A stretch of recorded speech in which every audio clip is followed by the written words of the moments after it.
Olá, tá começando o Boletim Legislativo, nosso jornal com as principais notícias da Câmara e também da nossa cidade, sempre com muita informação para você. Hoje a gente conversa sobre fiscalização, viu? Vamos te mostrar um projeto de lei que vai conceder o uso dos quiosques do Banhado e do Parque Ribeirão Vermelho à iniciativa privada. Também vamos falar de meio ambiente, do desmatamento do Cerrado. Pois é, aqui em São José temos um pouquinho desse bioma e vamos saber se ele está protegido. Isso e muito mais. Mas antes, a gente fala de homenagens. A Câmara concedeu a medalha Cassiano Ricardo ao pastor Antônio Marques Ribeiro. Foi a forma encontrada pelo vereador Marcelo Garcia para reconhecer todo o trabalho social e de evangelização realizado pelo pastor na cidade.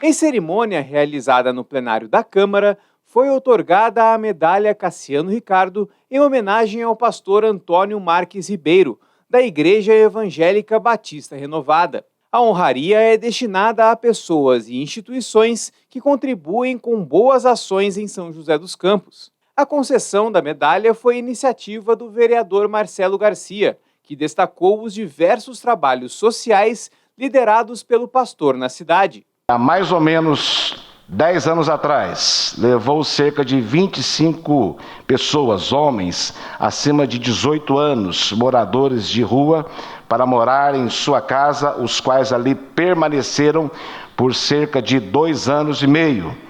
23 homens foram reintegrados à sociedade, cerca de 13 voltaram para suas cidades de origem, alguns permanecem na igreja até hoje.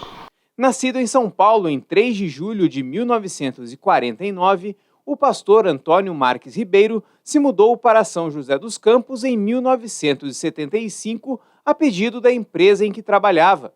Formado em técnico mecânico e teologia, o pastor Toninho, como é conhecido, deu aula por mais de 10 anos na Escola de Educação Teológica da Assembleia de Deus, em São José. Casado há 49 anos, o pastor Toninho é pai de 2 filhos. Um deles, Davi Marques Ribeiro, falou um pouco sobre a trajetória do pastor na cidade. Ao longo desses 30 anos, acompanhei de perto todo o processo da fundação da Batista Renovada, através da sua vida. Obrigado, pastor Toninho, por não desistir deste sonho. E que hoje é a realidade, chamado Batista Renovada. O outro filho do pastor, Glaucio Marques, também ressaltou o trabalho do homenageado à frente da Igreja Evangélica Batista Renovada. Ele sempre foi inteiro na sua fé, inteiro no seu caráter e inteiro nas suas pregações. Segundo Fernando Pessoa, só é grande quem é inteiro. O pastor Toninho é inteiro, portanto ele é grande. Então, com todo respeito, eu posso dizer, eu nunca vi um baixinho tão grande como o nosso pastor Toninho. No fim da cerimônia, a medalha Cassiano Ricardo foi entregue pelo vereador Marcelo Garcia ao pastor Antônio Marques Ribeiro. Durante sua fala, o pastor Toninho deixou uma mensagem para os fiéis da Igreja Batista Renovada. Eu quero frisar que cada irmão, cada irmã, do mais antigo que caminha conosco, ao mais novo, quero dizer para você, querido, querida do Senhor, você é uma alavanca para o nosso ministério, é uma alavanca para a estrutura da Batista Renovada. E cremos que continuará assim também com o pastor Glaucio. Deus os abençoe. E o Dia do Aviador foi marcado com uma cerimônia especial, viu, aqui em São José. Nossa cidade, que tem como vocação o setor da aeronáutica, comemorou a formação de novos profissionais e militares. A data coincidiu com a formatura do DCTA e a Câmara de São José foi representada no evento. O presidente do Legislativo, o vereador Roberto do Eleven, participou das honrarias e destacou a importância da Força Aérea Brasileira para a hegemonia do país. a banda da FAB puxou o desfile dos militares da Força Aérea Brasileira, que receberam a medalha de Ordem do Mérito Aeronáutico. E o evento foi mais que especial, pois na data também foi celebrado o Dia do Aviador e da Força Aérea Brasileira. A cerimônia contou com a participação de autoridades da aeronáutica, do presidente da Câmara, vereador Roberto do Eleven, e o prefeito de São José dos Campos, Anderson Farias. A importância da Câmara, a instituição Prefeitura, é apoiar esses eventos, a Força Aérea Brasileira, né, como todo mundo já viu no jornal, foi a primeira que foi dar apoio para trazer os seus compatriotas para o nosso país. A Força Aérea demonstrou agora, há poucos dias, a sua missão da qual fez em Israel, demonstrando aí ao mundo, sendo a primeira Força Aérea a chegar para poder repatriar lá, irmãos nossos brasileiros e trazer com segurança para o nosso país. Então, nada mais que também nós aqui homenagearmos e parabenizarmos a nossa Força Aérea Brasileira. A escolha da data aconteceu por causa do primeiro voo realizado por Alberto Santos Dumont, no 14 bis. E o dia é uma forma da FAB reconhecer e valorizar esse personagem fundamental para o Brasil, considerado o pai da aviação e patrono da Força Aérea Brasileira. No dia 23 de outubro de 1906, Santos Dumont realizou o primeiro voo em Paris com uma aeronave. A partir daí, o avião se tornou parte da vida das pessoas e surgiram as Forças Aéreas. A Força Aérea Brasileira, ela trabalha para defender o nosso país, mas mais do que isso, ela trabalha para auxiliar o brasileiro e brasileiros e brasileiras aonde eles estiverem. A FAB, ao longo dos anos, tem desempenhado um papel importante em diversas operações, como busca e salvamento, combate ao narcotráfico e ajuda humanitária. A instituição, junto ao DCTA, também tem investido em pesquisa e tecnologia para poder contribuir com o desenvolvimento nacional. No DCTA a gente tem várias instituições de pesquisa, de inovação, então a gente está sempre olhando para o futuro. Eu digo que a Força Aérea está sempre na fronteira do conhecimento. Então, sempre pesquisando inovações para que a gente consiga sempre deixar a aviação mais segura e, no nosso caso, deixar mais operacional também. E para o futuro, o diretor-geral do DCTA aponta a importância de se ter mais investimentos no setor aeronáutico para que a inovação e a defesa da soberania do país sejam preservadas. A missão do DCTA é desenvolver soluções tecnológicas para apoiar a missão da Força Aérea. Só que hoje nós temos ainda um recurso muito aquém do que precisamos. Então, mais do que necessário é que a população, políticos, a sociedade como um todo se envolva para que recursos venham mais para essa área. Agora a gente dá uma pausa rapidinha, mas para falar de emprego, sempre bom, né? Vamos ver na nossa agenda de serviços quais são as oportunidades abertas no Pátio de São José? Boa sorte a todos!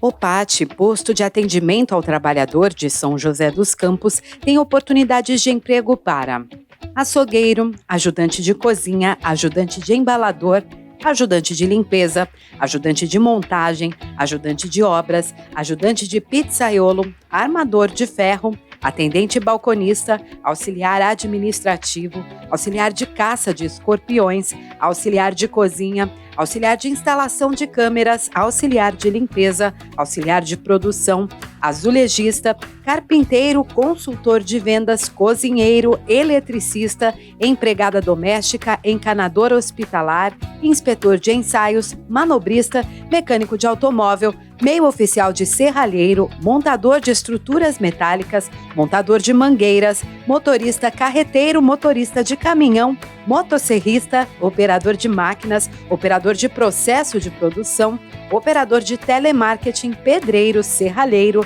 técnico de engenharia clínica, vendedor trainee e vigilante. Ainda há vagas para pessoa com deficiência nos cargos de operador de telemarketing. Para se candidatar é fácil, é só comparecer ao PAT levando RG, CPF, carteira de trabalho e o cartão cidadão. O PAT fica na Praça Afonso Pena, número 175, no centro.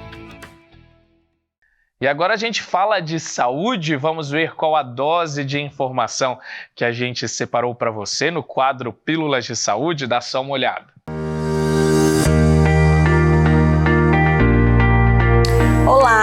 Eu sou a doutora Natália Delfino, sou médica dermatologista e vim aqui dar uma dica de saúde da pele para você.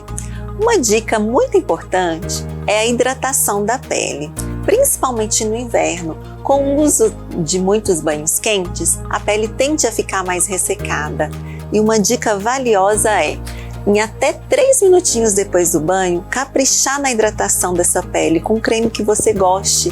Assim você vai ter uma pele macia por muito tempo. E bom, a gente comentou aqui no boletim sobre a proposta de concessão do uso dos quiosques do Banhado e também dos parques Ribeirão Vermelho e Alberto Simões. Pois é, agora é oficial. A Câmara aprovou 2 projetos, um do Executivo e outro do vereador Renato Santiago, que autorizam o uso do espaço pela iniciativa privada. Com a proposta, o Poder Público espera dar uma nova utilidade aos quiosques, além do incentivo à geração de emprego e renda.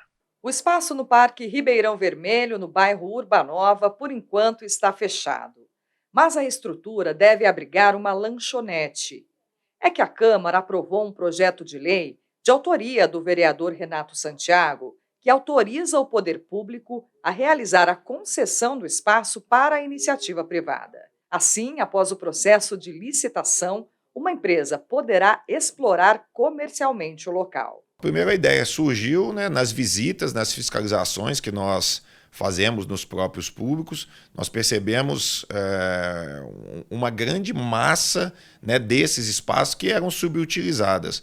Por exemplo, espaços como lanchonetes que existem especificamente no Parque Ribeirão Vermelho, mas que não são utilizados. E existe uma grande demanda da população no consumo de gêneros alimentícios, bebidas, sorvetes, algum tipo de alimento, nada alcoólico, porque também é uma vedação de uma outra legislação, mas esses espaços poderiam ser utilizados pela iniciativa privada para reverter em benefício para a comunidade. O vereador afirma que a proposta tem como objetivo oferecer mais comodidade aos moradores que frequentam o parque. É trazer mais qualidade no atendimento para os munícipes. Muitos munícipes eles vêm de outros bairros, de outras regiões, são parques grandes, que atendem uma massa significativa da nossa cidade, e às vezes essas pessoas não têm a condição de trazer um cooler, de trazer alguma coisa para guardar o seu alimento. Então,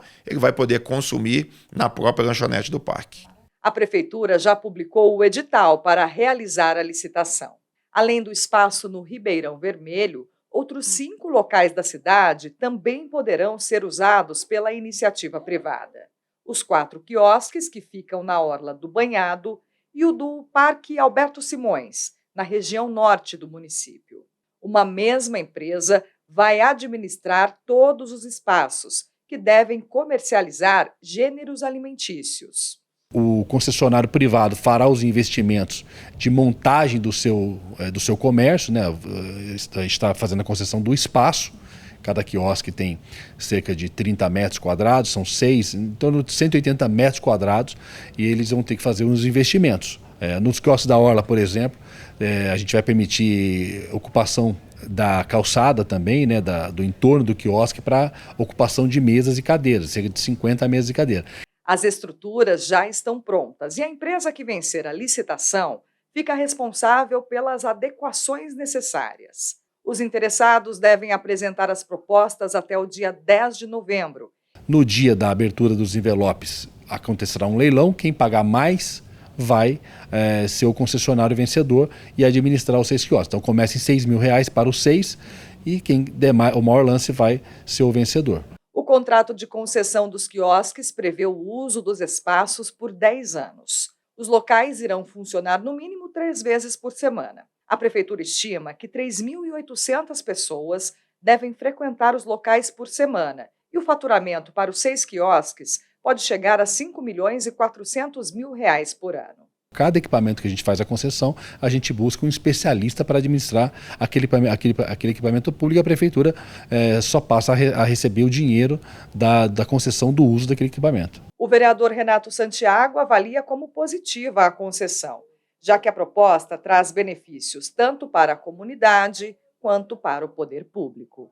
A ideia de criar esse projeto é para que se use esse espaço em benefício da comunidade, trazendo também economia para a cidade e até mesmo, né, recursos que serão oriundos dessa concessão na própria manutenção do parque.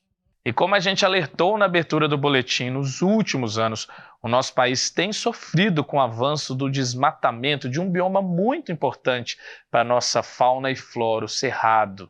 Essa é uma área riquíssima de ecossistema e a preservação é fundamental. Aqui em São José também temos o cerrado, viu? E ele faz parte de uma área de proteção integral, um exemplo que precisamos reforçar. Em 1871, a vila de São José do Sul passou a se chamar São José dos Campos. Isso porque 11% do território era coberto de campos cerrados, uma vegetação riquíssima, da qual só 0,5% resistiu ao desmatamento. O que sobrou está protegido, se tornou um parque, o Parque Municipal do Cerrado. São 30 hectares remanescentes entre a zona sul e leste da cidade. O Cerrado Joseense abriga inúmeras espécies da fauna e da flora. Aqui há aroeiras, jabuticabeiras, ipês, entre outras. O nosso bioma também abriga um córrego que é formado por nascentes que abastece o Rio Paraíba do Sul, responsável pelo fornecimento de água para a nossa região. Toda a região ela é caracterizada como uma região de abastecimento do aquífero que tem subterrâneo aqui embaixo.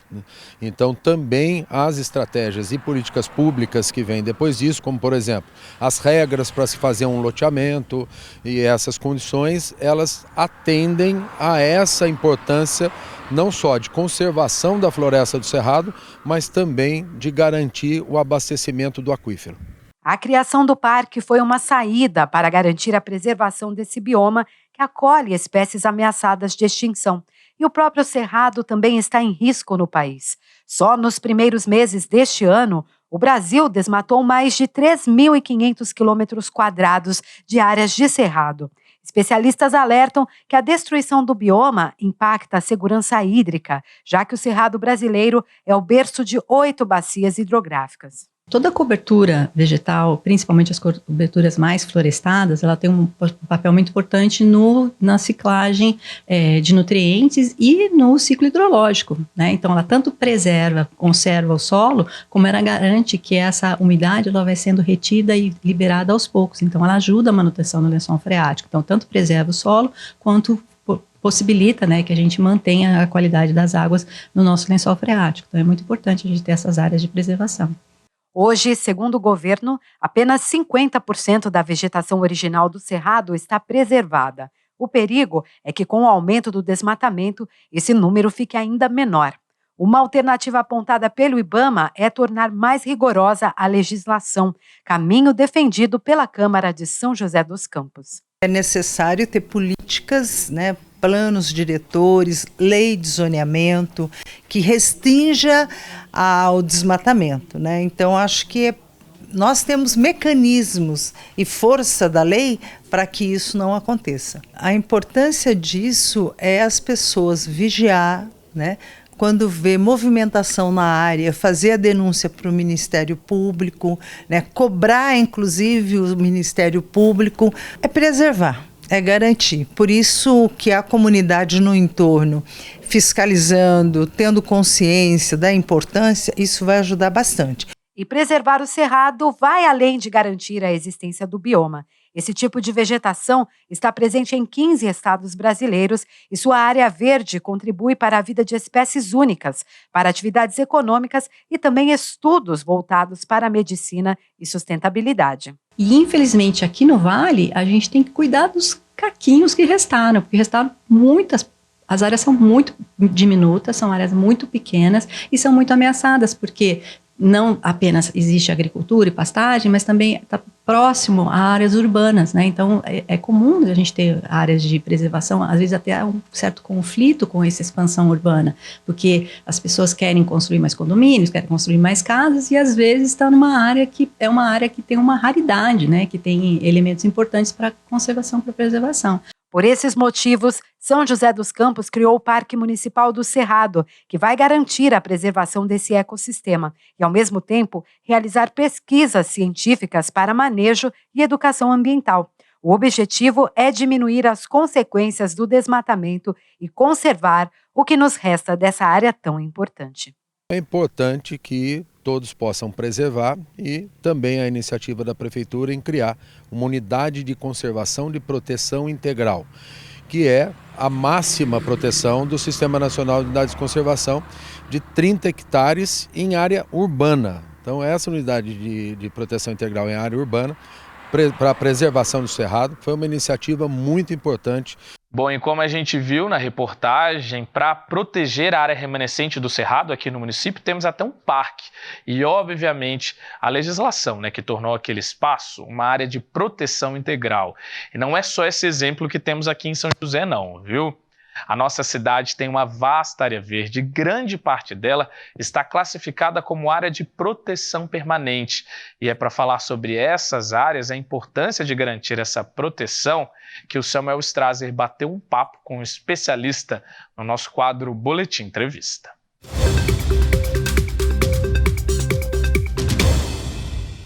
E no Boletim Entrevista de hoje a gente vai falar sobre áreas de proteção ambiental e por isso eu estou aqui com o Arthur Bispo, engenheiro ambiental. Seja muito bem-vindo. Muito obrigado. Arthur, a gente tem várias denominações, vários conceitos, quando a gente fala de proteção ambiental. E, teoricamente, até bastante recente essa discussão, novos conceitos surgiram aí nas últimas décadas. Eu queria que você explicasse um pouquinho para o pessoal de casa essas denominações. A gente tem unidade de conservação, as APPs dentro da cidade também. Para que elas servem e o que é cada uma delas? Bom, começando pelas APPs, que seriam as áreas de preservação permanente, é importante a gente ressaltar o conceito de preservação e conservação, que são duas diferenças fundamentais. A preservação ela é restritiva. Então, uma área de preservação permanente não pode ter nenhum tipo de intervenção e os usos que são feitos são usos para pesquisa científica, para finalidade de educação ambiental, mas não pode ter nenhuma intervenção nessa área. Elas são definidas a partir dos recursos hídricos que existem, então, a partir da margem dos rios, do afloramento de água das nascentes, que se define um raio específico pela largura do rio e elas são definidas pelo Código Florestal Brasileiro. As unidades de conservação, as áreas de conservação, elas permitem o uso e o manejo desde que feito de maneira sustentável. Então, a gente tem alguns exemplos no município de áreas de proteção ambiental, que seriam essas unidades de conservação, que seria a APA do Banhado, ou até mesmo a APA de São Francisco Xavier. Essas duas regiões, elas permitem o uso e o manejo sustentável dessa região. Poderia ser a implementação de sistema de agrofloresta, projetos de educação ambiental, parques também, como existe o Parque Augusto Rusk, Enfim, já as áreas de preservação permanente seriam áreas que devem ser mantidas da forma como estão e, na medida do possível, preservadas e reservadas para que não haja nenhum uso.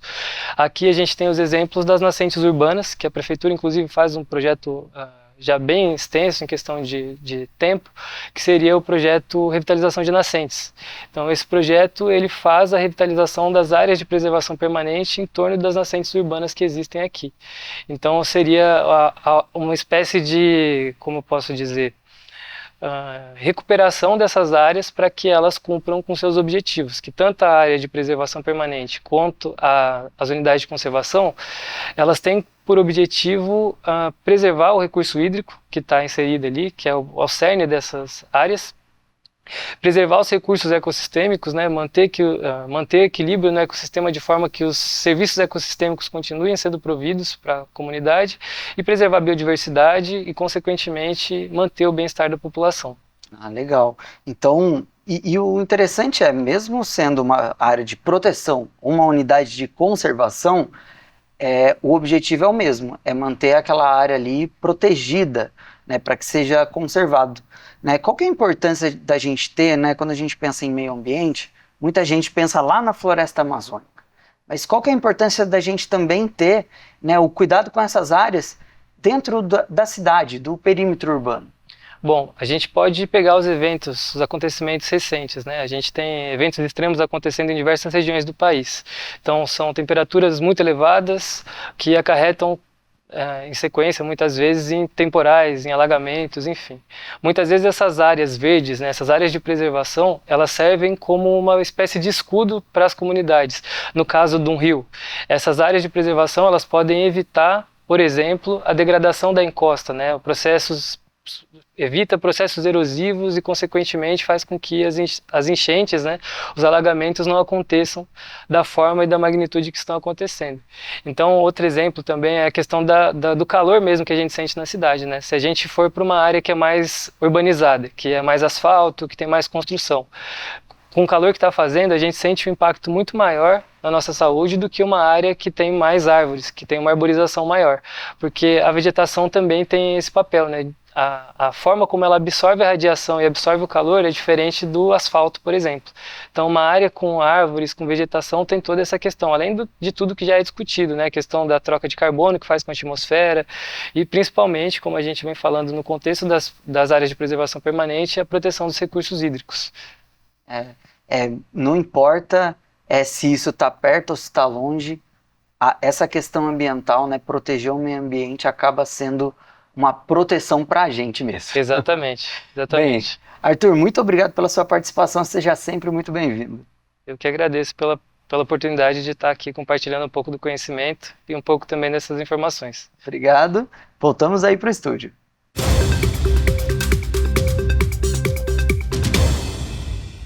E agora a gente confere como fica o tempo na tarde de hoje e também amanhã, quarta-feira.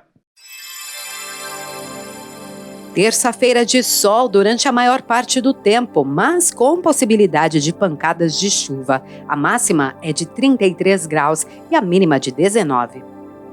Para amanhã, quarta-feira, o dia intercala períodos nublados e de céu aberto. Há grande chance de chuva a qualquer momento. A máxima é de 27 graus e a mínima de 21. Bom, pessoal, um recado antes de fecharmos o jornal desta terça. Já está no ar o hot site da Câmara sobre o projeto da LOA do ano que vem, a Lei Orçamentária Anual, que nada mais é que o orçamento da nossa cidade. Você acompanha comigo aí na tela, é bem fácil acessar a página. Ela está lá em destaque no portal da Câmara e basta um clique para ficar por dentro das informações. Na página tem notícias sobre a LOA, um videozinho explicativo e também o projeto na íntegra para consulta. Também é possível, deixar uma sugestão para a proposta que deve ser votada até o fim do ano pelos vereadores. Então, participe! Amanhã você confere uma matéria completa sobre o assunto para tirar todas as dúvidas. E pessoal, chegou ao fim o boletim desta terça. Muito obrigado pela companhia.